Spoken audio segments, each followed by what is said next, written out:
এই প্রথম পাকিস্তানি নাগরিকদের জন্য ভিসা পাওয়ার ক্ষেত্রে নিরাপত্তা ছাড়পত্রের প্রয়োজনীয়তা তুলে নিয়েছে বাংলাদেশ সরকার। আর এই পদক্ষেপ বাংলাদেশের নতুন কূটনৈতিক ও রাজনৈতিক দৃষ্টিভঙ্গির ইঙ্গিত দিচ্ছে বলে ধারণা করা হচ্ছে। আর এতে করে ভারত সরকারের উদ্বেগ আর মন খারাপ হচ্ছে বলে জানিয়েছে ভারতীয় গণমাধ্যম। বাংলাদেশ থাকবে না বাংলাদেশ। ভারতীয় গণমাধ্যম সূত্রে জানা যায় 2019 সালে বাংলাদেশ পাকিস্তান সম্পর্কের টানাপোড়েন এবং নিরাপত্তা উদ্বেগের প্রেক্ষিতে এই সিকিউরিটি ক্লিয়ারেন্স প্রয়োজনীয় করা হয়েছিল। তবে 2024 সালের নতুন স্বাধীনতার পর 2 ডিসেম্বর বাংলাদেশের স্বরাষ্ট্র মন্ত্রণালয় নিরাপত্তা পরিষেবা বিভাগ এই শর্ত তুলে নেওয়ার ঘোষণা দেয়। সম্প্রতি পাকিস্তানের হাইকমিশনার সৈয়দ আহমেদ মারুফ ঢাকায় বিএনপি নেত্রী খালেদা জিয়ার সঙ্গে সাক্ষাৎ করেন।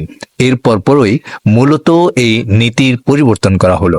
অপরদিকে বাংলাদেশ পাকিস্তান সম্পর্কের উষ্ণতা নিয়ে বলা হয়, নভেম্বরে বাংলাদেশ সরকার করাচি থেকে চট্টগ্রামে সরাসরি কার্গো জাহাজ চলাচলের অনুমতি দিয়েছিল, যা দুই দেশের মধ্যকার সম্পর্ক উষ্ণ হওয়ার আরেকটি দৃষ্টান্ত হিসেবে দেখা হচ্ছে। এদিকে ভারতীয় গণমাধ্যম এনডিটিভি দাবি, বিএনপি ঐতিহাসিকভাবে পাকিস্তানের সঙ্গে ঘনিষ্ঠ সম্পর্ক বজায় রেখে চলছে। অন্যদিকে সাবেক প্রধানমন্ত্রী শেখ হাসিনার আওয়ামী লীগ বরাবরই ভারতের ঘনিষ্ঠ মিত্র হিসেবে পরিচিত। তবে দেখা যাক এই রসায়নে পাকিস্তান বাংলাদেশ কতটা লাভবান হয় আর ভারত কতটা জলে পুড়ে খাক হয়।